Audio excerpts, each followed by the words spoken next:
नमस्कार दोस्त, मैं शिव कुमार यादव आपके बीच। आज हम पढ़ेंगे वैदिक काल के दूसरा वीडियो। पहले वीडियो अपलोड कर दिए हैं, उसको देखने के बाद ये वीडियो समझ में आएगा।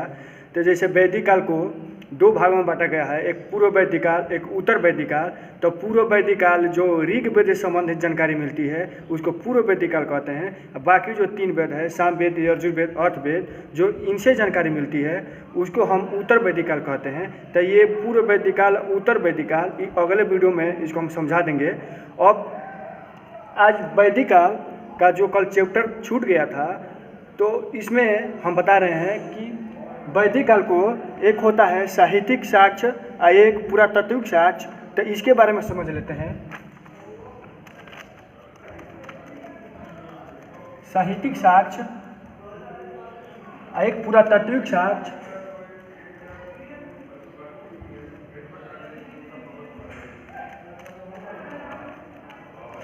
पुरातात्विक साक्ष्य, इन दोनों के बारे में समझ लेते हैं। साहित्यिक साक्ष्य यह है कि जो वैदिक काल में जो किताबों से या लिखित जो प्रमाण मिला उसको साहित्यिक साक्ष्य कहते हैं, और जो जमीनी, जो खुदाई या अभिलेख से जो प्रमाण मिले उसको जो है पुरातात्विक साक्ष्य कहते हैं। तो पुरातात्विक में एक महत्वपूर्ण है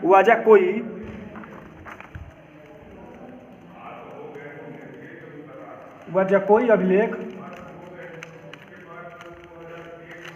तो वाजाकोई अभिलेख में ये दर्शाता है कि लगभग 1400 ईसा पूर्व में देवताओं का सफर था, इसलिए ये वाजाकोई को हम महत्वपूर्ण लिए।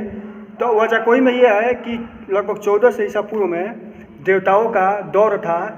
तो क्वेश्चन में भी पूछता है कि कौन सा अभिलेख में देवताओं का साक्ष्य मिला। तो वाजाकोई अभिलेख है जिसमें देवताओं का साक्ष्य मिला। तो उसमें कौन कौन देवताओं का साक्ष्य मिला ये पूछा जाता है। तो उसमें इंद्र, वरुण, मित्र और नसत्य, इस चार देवता का प्रमाण मिलता है वाजाकोई में कि चारों देवता को प्रमाण से। तो इसलिए वाजाकोई में इस चारों देवताओं का प्रमाण है। अब आते हैं साहित्यिक साक्ष्य में। तो साहित्यिक साक्ष्य जो लिखित है इसमें हम वेद से जानते हैं।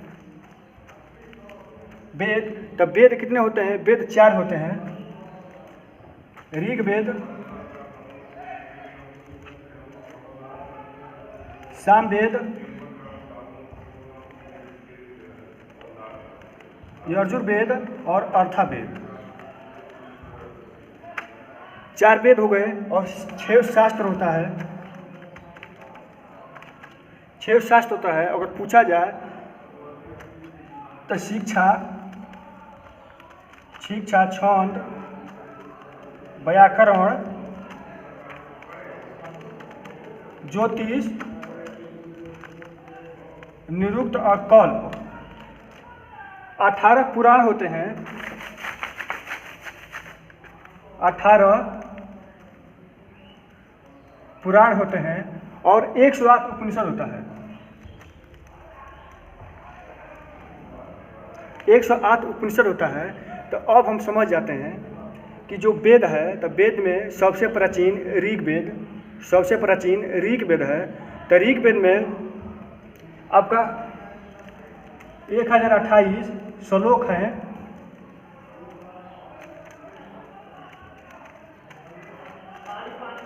1028 श्लोक है और 10,462 ऋचाएँ हैं और 10 मंडल है। 10 मंडल है। तो ये जानकारी को इकट्ठा करने में महत्वपूर्ण काम किस गोपालन एवं वेद व्यास ने की। किस गोपालन एवं वेद व्यास ने की। इन जानकारी को जो 10 मंडल होता है, तो 10 मंडल को जो महत्वपूर्ण है उसको समझ लेते हैं। एक क्वेश्चन और आता है कि ऋग वेद में कौन कौन से मंडल सबसे लास्ट में जुड़ा। तो ऋग वेद का पहला और 10वां मंडल सबसे लास्ट में जुड़ा। तो उसमें महत्वपूर्ण आपका तीसरा मंडल है। तीसरा मंडल, 9वां मंडल और 10वां मंडल। तीसरा मंडल में आपका गायत्री मंत्र को प्रदर्शित करता है। गायत्री मंत्र को प्रदर्शित करता है, जिन्होंने विश्वामित्र ने इनकी रचना की।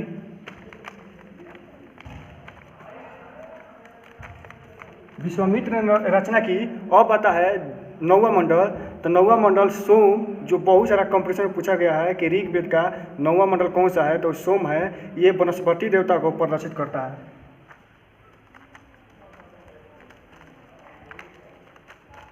वनस्पति देवता को प्रदर्शित करता है। अब आता है 10वां मंत्र।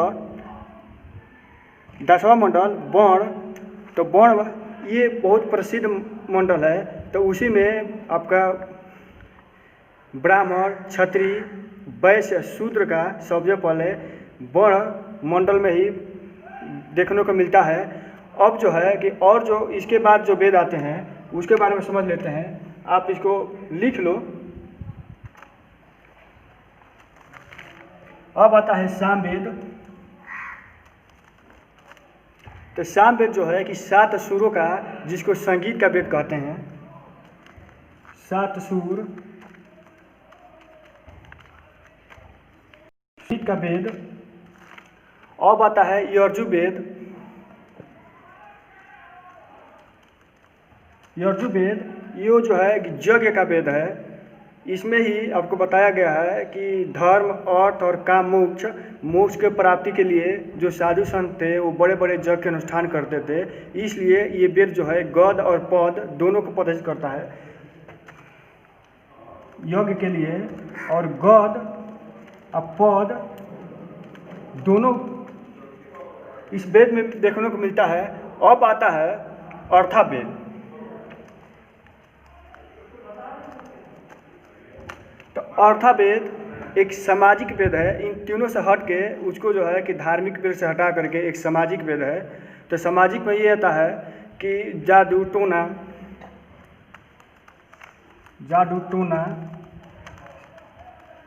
शादी, विवाह आदि इसमें आता है। और जो है कि इसके बारे में हम समझ गए। एक बार और रिपीट करते हैं कि वैदिक काल 2 भागों में बांटा गया। एक पूर्व वैदिक काल, एक उत्तर वैदिक काल। पूर्व वैदिक काल जो ऋग्वेद से संबंधित जानकारी मिलती थी उसको पूर्व वैदिक काल कहा गया, और जो बाकी 3 वेदों से जानकारी मिली उसको उत्तर वैदिक काल कहा गया।